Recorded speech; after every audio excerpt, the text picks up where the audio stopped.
topics and opinions expressed in the following show are solely those of the hosts and their guests and not those of W4CY Radio, its employees, or affiliates. We make no recommendations or endorsements for radio show programs, services, or products mentioned on air or on our web. No liability, explicit or implied, shall be extended to W4CY Radio or its employees or affiliates. Any questions or comments should be directed to those show hosts. Thank you for choosing W4CY Radio.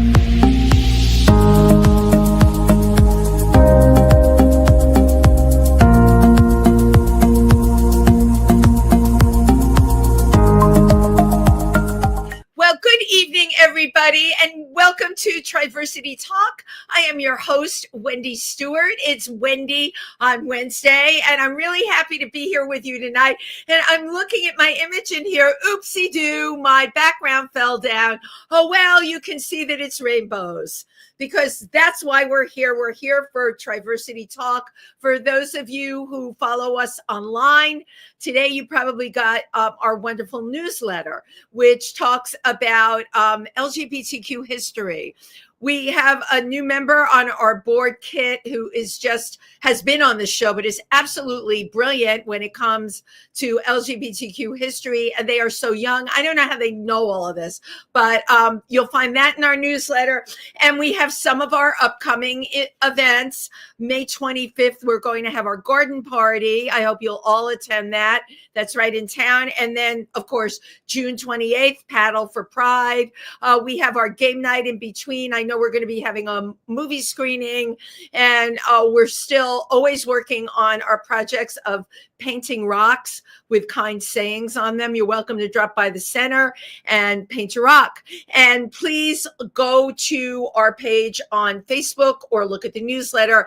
It has our open hours. We are there for you, and you are always welcome. This is why we are in Milford, Pennsylvania. And tell your friends, we service the more rural areas of the tri-state area. So, okay, my guest tonight is also someone I consider a dear friend. They started their drag career at 55.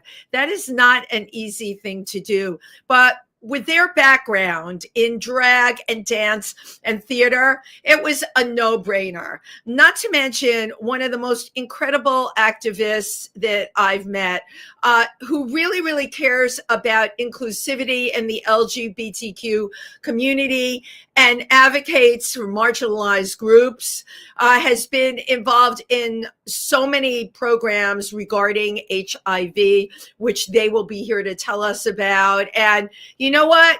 I just want you to give a warm welcome to the one and only Stella Doro.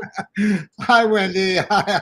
Thank you for that introduction. Well, you know what? I would be here all night introducing you because you've done so much, and I'm old. it's just crazy, you know. Even like your resume, it's like every single group that you've been involved with. First of all, thank you for the work that you do. And, you know, you really do work tirelessly, because a lot of people, we came to New York around the same time, you and I. You were here in 75, I came in 76. But you know what? As they say in the dance world, like I know anything about it, we've been hitting the boards for a really long time, and we've been in it for a really long time. And I'm sure you've seen the amount of people that have burnt out. Right, of course. What's your secret, Stella Doro? Well, I tell everybody I don't smoke, I don't drink, I don't do drugs, I've never been drunk, never been high, but sex, talk to me about that later. Look at me. I'm like, wow. Like, you won't even like sniff a bottle of Locker Room? No. Oh, you make me feel so cheap. Okay.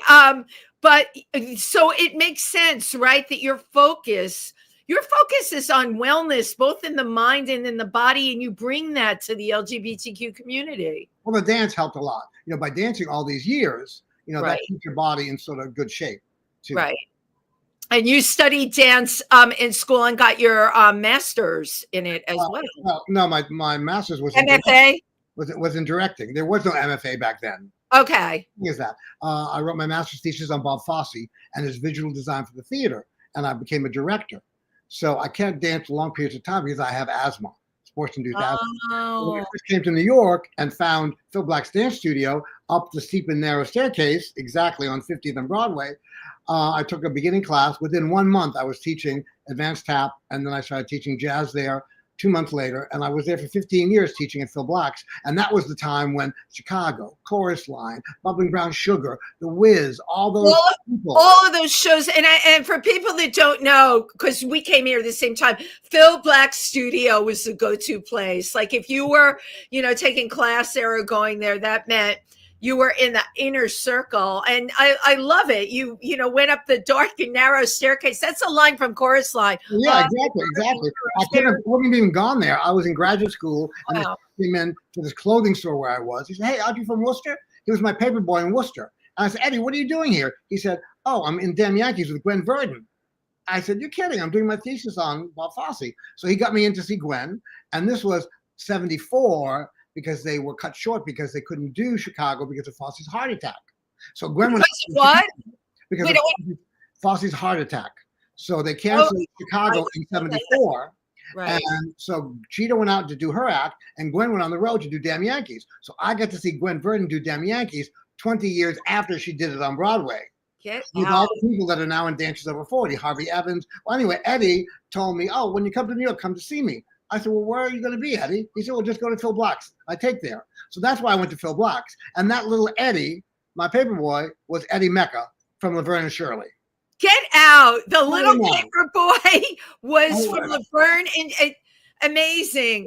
But that was such an incredible time in New York where paths seemed to, anything was possible. Madonna came there around the same time. Mm-hmm. Keith Haring, think of all the incredible things. Like if you could think of it, you could do it. It was before the doors had really closed. Correct. And the sexual revolution was everywhere. It was. For me, I didn't do bars because I couldn't stand the smoke and I didn't drink. So I was on the outskirts of that until I started doing the go-go and the sex on stage at Show Palace Theater. And then we started to go all the different clubs because we were the kids. We were the go-go kids and the kids that were in the club. So, so I get to go out and do that with Robin Bird, calling. We saw that. We saw Robin Bird at the event we went to with Michael Musto. Robin Bird was there. Right. And Michael Musto and I are together. We're hosting Vaccinalicious together. And he also hosts our Dancers Over 40 Legacy Awards. So he does both for us. It's amazing. And we're all still standing. Isn't that incredible? Right. Isn't that incredible? So, you came to New York. I had forgotten that you worked at Show Palace. Yeah. It's not in your resume, darling. Yeah, well, I don't talk about that too much as president of Dancers Over 40, but no. Yeah, but it really, for me, it really helped my activist work because not only did I do that, but I talk about it and I don't slut shame the kids when they come and talk to me about the sex they had or if it was safe or unsafe, or because they know I was out there and I did the same thing with them. As they did, So it really helped a lot that I did that. Like I knew that at the time. Well, you didn't know what you were going to be doing 20 years from them or 30 years from that time either. It is amazing the profound effect you've had on the generations that have come along. A lot of people that have been around get kind of disgusted with the way things are. They say things like, "We laid the groundwork," and they are not grateful for it, or they take it for granted or whatever. But you have never felt that way any of the times I've talked to you. No. And I don't care if I'm in Gustides talking to the cashier or if I'm in the line at CVS at a pharmacy and someone's talking about their Biktarvy and I give them some information. I just keep on going and do what I do. You do what you can. I'm here in New York. I'm local. I do what I can. And, if I help people, that's great. If you reach out to one person, get to that one person in the club. If I can hand out that one card about Stella and, listen to your mother. If I can hand out just one card, that's one more person that has information. Oh, absolutely. I think what I'm really impressed with is that you care about reaching one person, that it's not about an audience. If your audience is one and you were able to affect them in some way, then that's worth it to you. Right. That's a very special quality. I mean, a lot of people, especially listen, when we talk about the drag world, you know what it's like, and it can be cutthroat, it can be competitive, it certainly can be superficial, but you've never used your drag that way. No, and I started way before with ACT UP, okay? Right. And then what happened was my roommate in 1989, pretty boy, got into it. He was positive, and he got into an underground trial, and he asked me to be his person to go with. So I did, and it didn't turn out very well. And what happened was I had to report to ACT UP on the stuff, and half of them didn't want me to talk about it to the press, half did. And so I thought it was important that I go to the press and let them know, so other people that were positive could make up their own mind if they wanted to be in a trial. And you're absolutely right. And can you talk a little bit about, because I remember those times I was in it knee deep. What was the trial? Can you talk about the drug? Yeah, it was called Compound Q, the Chinese cucumber. Oh my God, I totally remember Compound Q, right? So the point was that they didn't know any of this, of how he signed away his life, kind of thing. He knew that chances of there was no cure. It would extend his life. So we weren't blaming the doctor either. She was a very big, famous doctor. We're just saying that there was no way to help him continue his life. There was no resources for him. And so ACT UP hated me. Larry Kramer wrote an awful thing. There was no internet. There was no, email. How did we survive? There was no internet. We had a share mimeograph. I had a mimeograph, like all these pieces of paper. Right. So I ACT UP. And mimeograph. I haven't heard that word in so long. Right. It had to be ACT UP, and they're all furious about this. And I say to them, have you read the consent form that my roommate signed? None of them said yes. I said, then you have then you have all this passion and no compassion. You don't know what it's like. So I'm sorry, forget it. And I walked out. I stopped ACT UP. And I did the interview with the Times, which got on the front page of the Science Times. And I hope it helped people to decide on their own later. And little did I know that, 15 years later, I would be on the board of the New York Blood Center looking at consent forms that people were going to sign for new trials. I had no idea that that's where my life would take me. When I left ACT UP, I ended up doing Sex Panic, which was part of, the stuff I did at Show Palace. We were talking about sex positive things. So we did that. And then I did this one little thing that said, tell us about the sex you have and you'll get a free HIV test. Early 90s, when you had to pay for HIV tests. Right. I remember you had to pay. Yeah. And told them about the sex I had because I didn't care. I was telling them everything about my life. And that happened to be Project Achieve. And so after 5 years of that, they said, listen, would you like to be in the real HIV vaccine trial, the first one, with VaxGen by Don Francis, who was in And the Band Played On, played by Matthew Modine. Absolutely, yeah. So I said, okay. So I was in a 3-year trial from 98 to 2001, which did not work. If it worked, we would not be here today talking. But it was the first step. And from that, they asked me to be on the Community Advisory Board. And then I did that. And then 2 years later is when I decided to go on vacation with 1,000 naked gay men on the Poconos. And I saw this drag show. And it was awful. It was a bunch of...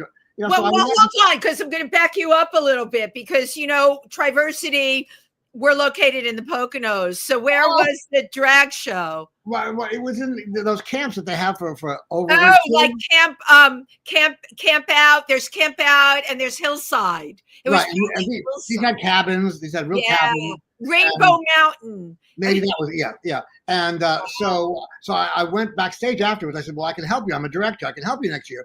No, bitch, you have to be in the show. So I got really pissed about that because here are there naked people. There could be doctors, lawyers, Indian chiefs, and they're talking trash. So I got pissed. I was still teaching dance. So I went back home to here and I devised a number that would be easy for me, just a slip and a kind of thing. And I did Cell Block Tango. Now, this is a big theater. We're not talking about 400 people. We're talking about 1,000-seat theater, right? With 2 follow spots and everything. So I go back. In front of a bunch of judgmental gay men, too. Let's just naked, mind you. The whole point is that everyone's equal.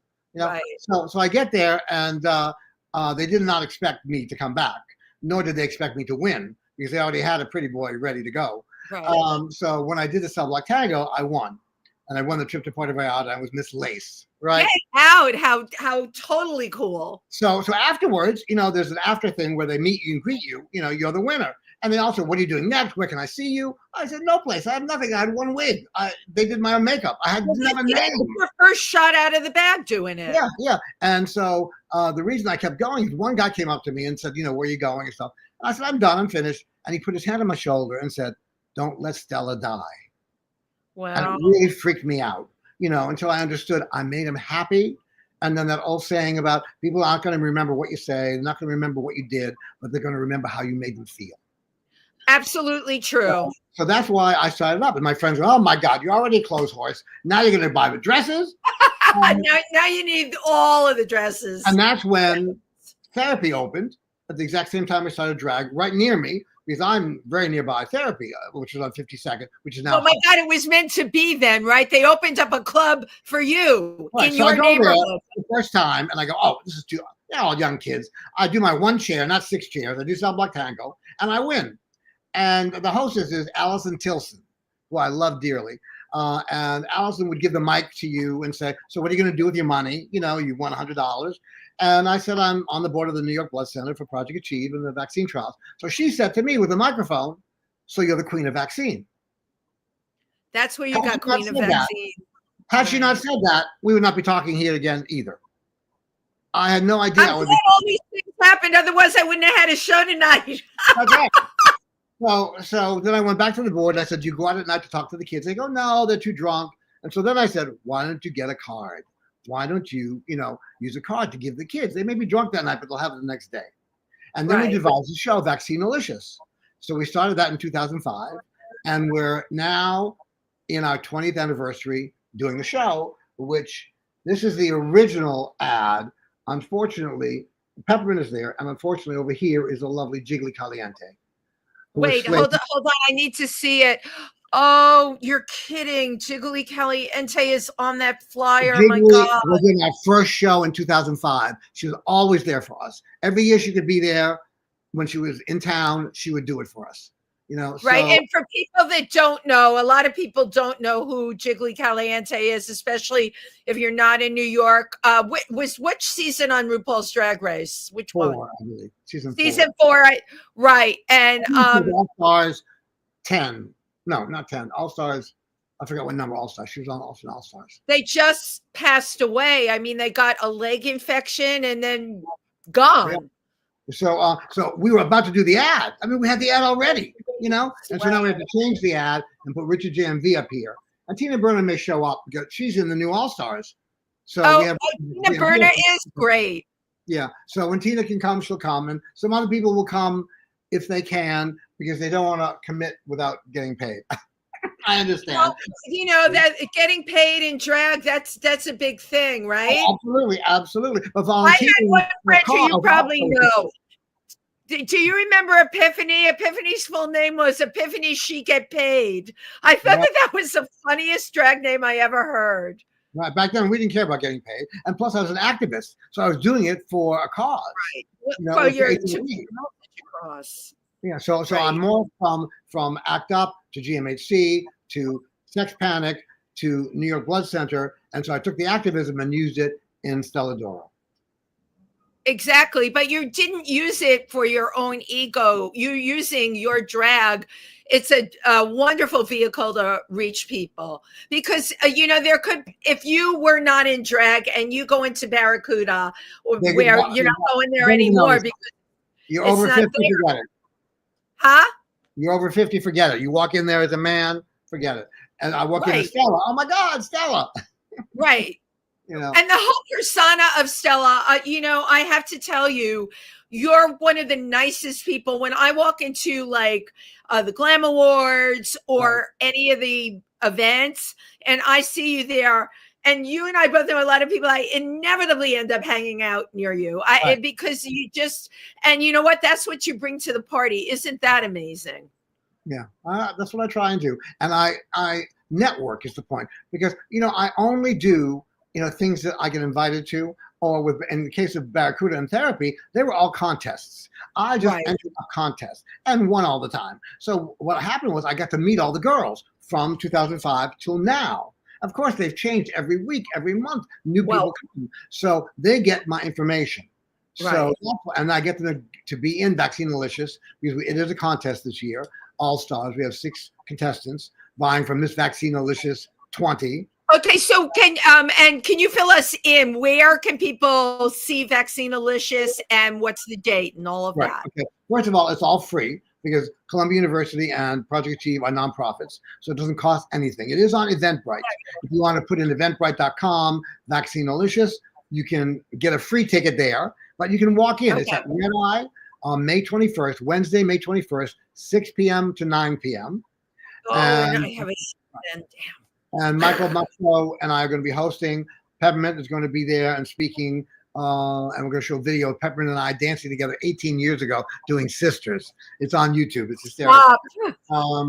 And then we'll have the competition, and we're going to crown the new queen of vaccine, Sable Cities, and the new queen of U equals U, Jalov Serrano.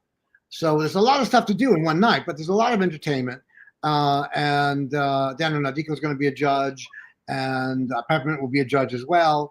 And we have Shanita Dixon and R.J. Robbins, Aria J, and I can't remember all the girls that are going to be in I'm sure, yeah, without a flyer in front of you, I'm really impressed at how much you remember considering you're all over.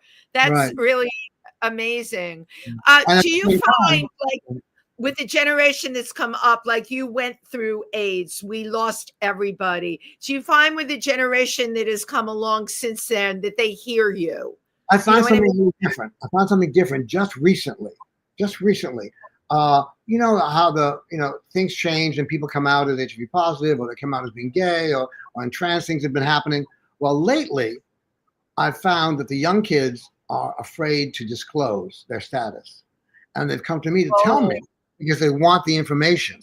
So I give them the information and they say, don't tell such and such. Don't tell them.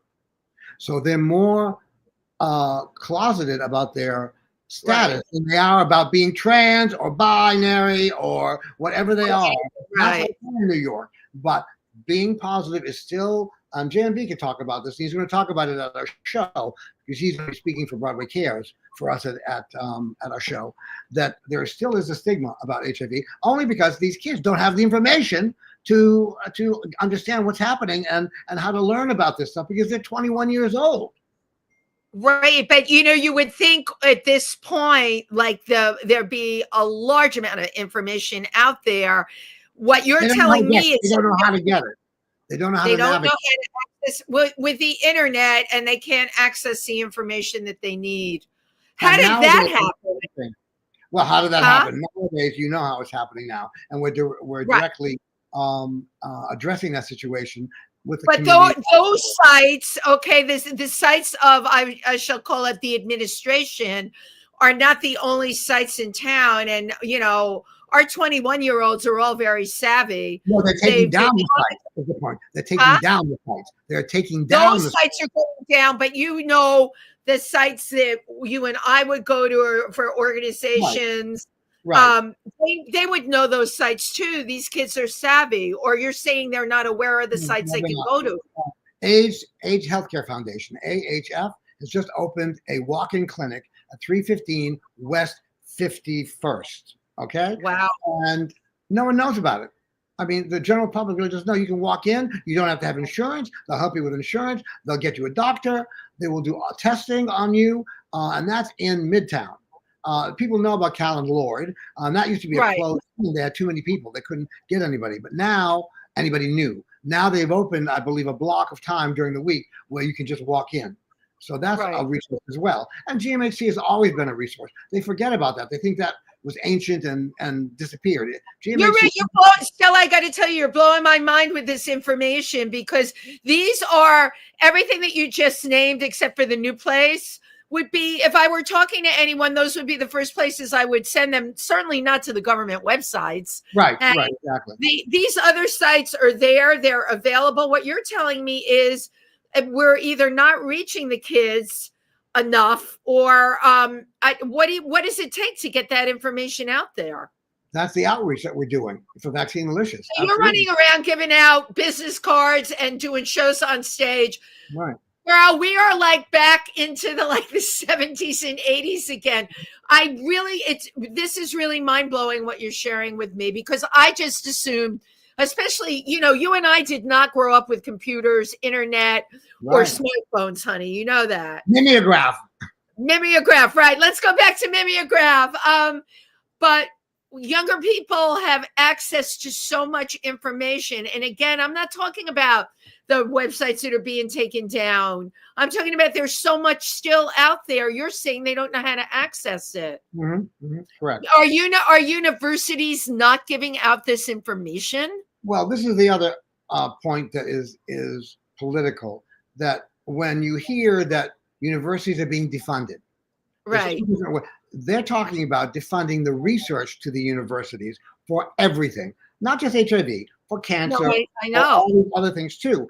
And what the public doesn't understand is that the private and the public come together to share their information. For example, you want to talk about warp speed that helped with COVID and found that cure for COVID. That was because of the mRNA research done by the private institutions, funded by the government. And then they work together to find the cure. So if the government now is cutting that off and saying, I'm not going to give you $2.2 billion, they're cutting their nose off to spite their face. This is a very frightening time, I have to tell you, because I don't know how all this is going to play out. In terms of people that you've talked to and being able to get PrEP, is that threatened at this point? Yes. Mm-hmm. And we have a new trial that's almost finished to do, instead of having one shot every 2 months for PrEP, there's a one shot twice a year. I think I remember you telling me about that when we talked. And that has been stopped in the middle. And any other trials that happen to do with people that are not straight and cisgendered have been stopped in the middle. No trans trials left at all. No, even if they were almost finished with the trial. So that is, and the other point is they're cutting off the legs of everything. I was supposed to go to the HVTN National Committee annual meeting in DC, May 6th to 9th. So I got my Amtrak ticket from Columbia, all this stuff. They canceled all of the non-essential travel. So basically they cut off the conference. So now we have to do it virtually. So you don't meet the people, you don't talk to the people. It's not the same. You don't go to lunch with them. You don't have that. You can watch a lecture. And they're doing a paper on Vaccine Delicious, about how education and recruitment works with entertainment to get across the important information to the kids. Which is live entertainment, but now what you're saying is it's going to be like a podcast. Right. And so you don't get that interaction anymore. Wow. Yeah. Well, the only thing I can say about all of this, and you know this, we have to ride this wave as best we can, and we have to find other ways of getting the information out there. And you know that better than anybody. And we will all continue to do that. I don't feel, I had a number of friends that have moved out of the country now, as I'm sure you have. We all know people that have over this, but I still think it's up to those of us who are here to get this information out there. And you know what? I know what happened with the government websites and all of that. I can't allow that to stop me as a communicator. And as you know, neither can you. Well, I do want to read this one thing that came. Please, What do you have there? This is from the National Institutes of Health. And this is what they sent to all universities. Okay, it's only one paragraph. So it says, this award, the funding, no longer effectuates agency priorities. It is the policy of NIH not to prioritize research activities that focuses gaining scientific knowledge on why individuals are hesitant to be vaccinated and or explore ways to improve vaccine interest or commitment. NIH is obligated to carefully steward grant awards to ensure taxpayer dollars are used in ways that benefit the American people and improve their quality of life. Your project does not satisfy these criteria. So in other words, Wendy, we are not American people. Right. That's what I'm saying. Right. And they just took and devalued your project too. It's not worth it. And everybody that is different. Everybody is, and people of color and everybody, because we're not part of the American people. We've got to get through this time. I mean, we've got to get through this time. They, news channels were running the first 100 days. I don't know if you watched any of it. What I do with news, just to inform myself, I will flip around just to get the spin, see how they're handling it, right? And the OK News channels were very non-opinionated about the first 100 days, but it was what they chose to show, that you're watching this and you're going, oh, this is bad. Anyone that would have watched it would, and they were, they made it a point of saying it was going to be, unbiased, non-opinion, but by the nature of what it was and how they showed it in the order in which they showed it, man, it made your head spin. And that was deliberate. Yeah, yes. It's very difficult to get the information out. And the thing is, they do generalizations of information. They don't go to specifics like I just did about funding with the government and the private. They don't know that. Just like the indirect funding has been cut. People don't know what indirect funding is. Of course not. Example, if they give Harvard $600 million to do a 3-year study on whatever, right? Yeah.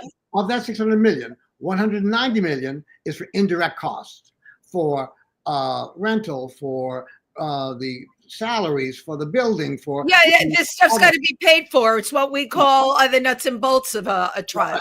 They call it indirect costs. Yeah. Right? Well, they cut that from $190 million to $60 million. So how can you do the study if you don't have the ability to do it because your indirect costs have been cut by $130 million?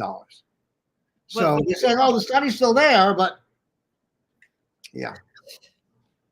Well, this is what I say to a lot of people. You're one person, I'm one person. We can touch the people we can touch, and that's what we're going to do. And there's a lot of us out there. And we have people like I know. But a lot of people have hung up their toe shoes over this. It. You're on social media as much as I am, or they took their picture and they put, a black square because they are devastated. And I get that. But like I can't just say, I'm just going to get through the next couple of years. I'm going to get through the next couple of years doing what it is that I do and getting the information out there and working with LGBTQ organizations. And I'm never going to stop doing that. Right. I've been to 2 protests already, and you've got to get yourself out there. You must. Right. And there is, a matter of fact, the first protest I went to at Bryant Park, that was the big 1 million people that went down Fifth Avenue. Yeah. Right. Well, when I got there was a big tent and a banner by the Quakers. And it threw me because I just started reading Bob the Drag Queen's book on Harriet Tubman Live. And he talked about how the Quakers were instrumental in the Underground Railroad and getting the slaves out of the South. And yet here are the Quakers now advocating for this, for us, for change. And I just thought it was very moving to see the Quakers. Very, very moving. And if you weren't here talking about it, nobody would know about it. I can tell you. Right. Nobody would link that together. Stella, I can talk to you forever. I want to show you your 2 short video clips. Okay, well, before you do, let me mention Dancers Over 40. Okay. What is it? Dancers Over 40. Oh, we're going to go back to Dancers Over 40. Okay, you're the boss. Open up with the clips. You're such a director, Stella Toro. I got my degree. I love telling people what to do. Okay, Juan, take it away. 1,000 naked gay men in the Poconos. Tell me how you got started. Well, it was a dare. A lot of us had happened with a dare. Of course, when you're much younger when this happens, usually. For me, I didn't start drag until I was 54. And I went to a vacation, 1,000 naked gay men in the Poconos. And my first time, and I loved it. I mean, I loved the cabins and all that stuff. And there was a gay disco. There was Mr. Leather and Miss Lace and all these things happening. I loved it. So I went to the drag contest, and it was pretty bad. Now, this trial that you're promoting, is that for just New York people, or can anybody participate? Oh, this is national. So there's Fenway in Boston, and now you see this is joinusnyc.org for studies for people without HIV, and the flip side is for people with HIV, which is ColumbiaHIVstudies.org, and just click on the QR code, and it'll take you there. We also have COVID studies and monkeypox studies. Yeah, MPOX. By the way, as a marketing tool, I was perusing YouTube, and of course I love videos, even if they were 18 years ago. But for now, and you reaching the kids and TikTok, these are great. These are wham bam, thank you, ma'am, and you get your point out there, and they're entertaining. Mm-hmm. How did you come up with this? It just happened. Well, what also happened was the New York State Department of Health contacted me and wanted me to be the MPOX spokesperson. So I had to put that on the Instagram and the TikTok, and I didn't know how to do it. So I had to go and do all this stuff, and I got paid to do this. This was not Columbia. This is the New York State Department of Health. So I did these little Instagram things, and then I decided that maybe TikTok would be a good place to also share and connect everything together. So right before I did this talk right now, I went on TikTok and said, "Hey kids, look up Wendy Triversity Talk, watch it, and then watch it on YouTube if you can't watch it live." So I try and get them the information when I can. But however, I don't have a base anymore since Barracuda is gone. Since the last week of Barracuda, I have no base yet to go to meet the kids. Eventually there will be at industry, but that's right. My wheels, hold on. My wheels are turning. We're talking about trying to get the information out there. You're on TikTok. Why not focus on building? These little snippets are great. You and I were talking about a new center that opened up that people don't know about. What about making these little short blips and putting it on TikTok? Well, then I have to be in drag to do this, and to be in drag just to do a video instead of going out and performing and coming back and doing videos. I've always done the TikTok and stuff. Hey kids, I'm going out to Barracuda. I'm going to the Glam Awards. So now I have to get dressed, and like they say in Dreamgirls, all dressed up and no place to go, and I'm sitting here for hours. Stella, I'm going to tell you, I want you to get a different mindset. It totally works. Okay, you can pare it down where nobody can see below, right? You can be in whatever you want to be in. Your thongs, but up above, you have the face, you have the look, and you get the information out there. I'm telling you, this is a great market for you. Mm-hmm. Great. And I know my stuff. Great market for you. I'm going to tell you that. Dancers over 40. Go. So in the midst of all this stuff back in the 90s, gay men had, again, the internet wasn't very big, so there was a date bait where you go to the center and you sit down, you talk, my name is such and such, and this is what I do, I'm number 72. And then you'd have a IBM thing, and you put the number of the guy that you liked, and maybe you would hook up. So I never worked for me, it didn't. But this one older guy got up and said, I'm president of Dancers Over 40. And I had got promoted at Channel 13 to be associate producer on their arts channel. So I went over to him with my card and said, hi, listen, maybe I can help you guys get on TV. So eventually we hooked up, and he left and another president came in, and I got Dancers Over 40 on Channel 13's art channel, Metro Arts 13. And we did all this programming around them, and we put on Dick Cavett shows with Brent Verdon and Bob Fosse because I knew all those people. And that's how I got back into the dance world and got to see all those people again that I had taught and danced with in the 70s. How amazing. Is that my... No, it's here. It's we have it too. We have it here too. Yeah, anyway, so that's how it started. And then then I became a member of Dancers Over 40. And then when the next president was deposed or whatever, they asked me to be on their board. And I said, well, I'm not one of you guys. I taught and did everything and directed, but I was not on Broadway like you guys. And they said, but you know how to do the administrative stuff. We don't know how. All we are is dancers. So I came on the board and I revised their newsletter and their mailings. And again, there was no website yet. And so finally that president didn't last very long. And so I became president in 2006. So it's almost 20 years. You're still president. Still president. And so I started, the internet, the website, which we're redoing now and putting onto a new platform to make it, more visible. And right now we have an archival one, which has everything we've done for the last 20 years.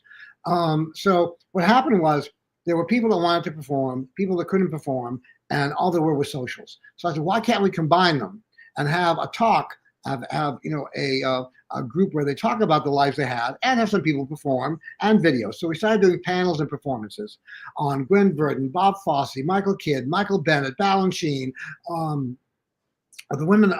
We did the women of Fosse, the men of Fosse. We did the 40th anniversary of Dancing, the 60th anniversary of West Side Story, and we are doing on Wednesday, June 18th. At 54 Below, right. 7 and 9:30, the original Chicago set.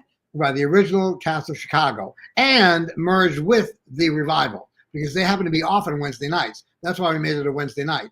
So we'll have the original cast that's left. We have Pop, Six, Squish. Will be in the audience, and we have a standby, Gracia Danielle. Cicero is obviously the lovely, Cheetah Rivera, who was on our board and did many things for us. Of and course. So we're trying to get as many people. Gene Foote and Gary Gendell also will be there, and we'll have a little panel as well as the singing and a little dancing. 54 Below is not really known for dancing on that stage, as you know. No, not at all, but you're going to do it. We're doing all that jazz. We're doing All I Care About Is Love with the background dancing with the fans. We're doing I Am My Own Best Friend. And we're doing numbers cut from the original show. There was no When You Get to Mama in the beginning of Chicago. There was a number called 10% on Agent and Henry. And what they did is they gave Mama Morton, she wasn't even called Mama at the time, one line. I talked to my boys at William Morris, and they said, so there went the whole Agent's part. So Bob Fosse gave him a watch, and he left. He had won a Tony the next year for Mornings at 7, so he was around David Rounds. Anyway, so that's how When You Get to Mama went in there. So you'll see the evolution of the show. And so we've never done two shows before, ever, in a row. The same show, of course. And we will have Lisa Mordente, Cheetah's daughter, and Nicole Fosse, Bob Fosse and Gwen Verdon's daughter, will also be in attendance. And there'll be some surprise guests that we can't advertise right now that will be phenomenal. So tickets are on sale at 54 Below. Just go there and look up, Chicago. 54 Below. I actually marked it already because I'd like to try and go June 18th. It's a Wednesday night, but sometimes I do reruns. So if I know in advance, I can do that. This really sounds great. Right. It's once in a lifetime thing. It's the 50-year anniversary. Right. So what is it? You have followed Fosse from the earliest in your career. Everyone loves Fosse, but what is it that spoke to you? Well, what I didn't know until I talked to Gwen Verdon, and there was no internet, is the influence of Jack Cole on Bob Fosse, thanks to Gwen Verdon, because Gwen Verdon was a Jack Cole dancer in the 40s. And so Bob Fosse, she had the Afro-Cuban and the Jamaican and all those other styles, the Indian styles that Jack Cole had, and integrated that into jazz. And even Agnes DeMille wrote Jack Cole a note on one of his shows saying, this is pure jazz on Broadway, not what I did. And Jack Cole, again, was a gay man, who was a pretty, a lot of people didn't like him. He was tough. But he formed the foundation of Broadway jazz dance, along with Gwen Verdon and Bob Fosse and Tommy Rowell and those people that learned from them. So that's what we learned. And all the people in Dance Over 40 were people, they're called primary sources. That's who all the members are. In other words, everyone wants to talk to our members because they were there when it happened. You've got the history, yeah. Our history, our legacy, our lives. And I use our history, our legacy, and our lives as an important tool for Dances Over 40 and for HIV, and to explain to the kids that they need to continue with the history and their legacy and their lives. You just amaze me. First of all, your energy, how you intertwine all the things you believe in. I'm very much the same way, but I'm sure I get people that say to me, when are you going to stop? When are you going to slow down? Or shouldn't you? I love the shouldn't word. Shouldn't you be thinking about slowing down or doing this or doing that? And it pisses me off because I'm just getting revved up. Well, as Cheetah Rivera said, I told her this quote that she had said back in the 70s. She didn't remember. it was during Chicago. She gave an interview to the Village Voice, and they talked about she was already in her 40s and Gwen was already 50. And so all she said is, once you stop, everything drops. That is so absolutely true. And Cheeto was still, I know Daniel Nardicchio produced her. Right, I was there, you know, during all of her performances in Fire Island. Right, Yeah. and she was what, in her like late 80s. She died at 91. Okay, come on. She was in her late 80s and she's performing in Fire Island. Yeah. Stella, that's what you have to aspire to. And I will be there in the audience with hair pieces and lashes, stilettos, baby, cheering you on in a fabulous, fabulous outfit. Okay, we're in these times. Obviously, your mojo hasn't stopped at all. And we're down to the last couple of minutes. Where do you see yourself going forward, and how are you going to navigate the scene right now? What's the plan? Well, I hope that both of these projects, the Vaccine Alicious on May 21st and the Chicago on May 18th, will bring in new blood, will bring in more creative people to continue our legacy. That's what's important. You know, we can't always, you know, count on the people that are there now in the room, because a lot of them are leaving us, like Cheetah and Carolina Valente and Bob Avey, and all these people were on our board and they're gone now. Yeah. Who's replace them? Jerry Mitchell is now on our board, you know, on our board. So we have to continue to bring in new people and educate them at the same time and motivate them to continue in both the fight against HIV, to find a cure, and to continue the legacy of the dancers that came before. Right, because you're right. The two absolutely go hand in hand. Mm-hmm. What can I tell you? You got your work cut out for you. For sure. You know. Well, thank you for this, Wendy. It's great. I always love seeing you. I always love seeing you at these events and everything, and we pick up exactly where we left off. Oh yeah, no, exactly like that. And Tim Moss, who I did my afternoon show with, if these walls could talk, Tim's another one that's like that's our third anniversary. But we did it exactly 3 years ago. It came up on my feed. It was 3 years ago. Oh my God. I didn't know what, you know, these shows that I started were born out of the pandemic, because like when everything shut down, my first sentence was, I'm mad as hell and I'm not going to take this anymore. This is a bunch of bull. And I still continue to, for me, those feelings are what motivate me, right? We got to carry it forward, and we have to take care of our community. Listen, as you know, this community has always taken care of us. This community is taking care of me. I have a lot of people that say, why are you so involved with the Imperial Court or Triversity? You know, why do you do that? And I look at them and I go, because I always have, always, from way back, from 15 years old, just always felt like the right thing to do. And it's where I can breathe, right? Mm-hmm. And where I can give back, which is the most important thing. And none of us are perfect. Some of us screw up things, and you know, we have to understand that we have to continue no matter what. There have always been little pratfalls and things that have happened on the internet or whatever, and you know, when you've been around for 50 years in the city, it's, you know, you're going to have these things happen, but you've got to keep on going. You got to keep on going no matter what. You can't let anything, right. The surviving in New York, especially these days, it's like, let's pat ourselves on the back here. It ain't easy, but you know what? I couldn't do what I do here and anywhere else. Well, you have been as fabulous as I thought. And again, you know, there's always so much to talk about with you. I'm sure if we talk in 6 months, you'll have a whole abundance of stuff to tell me.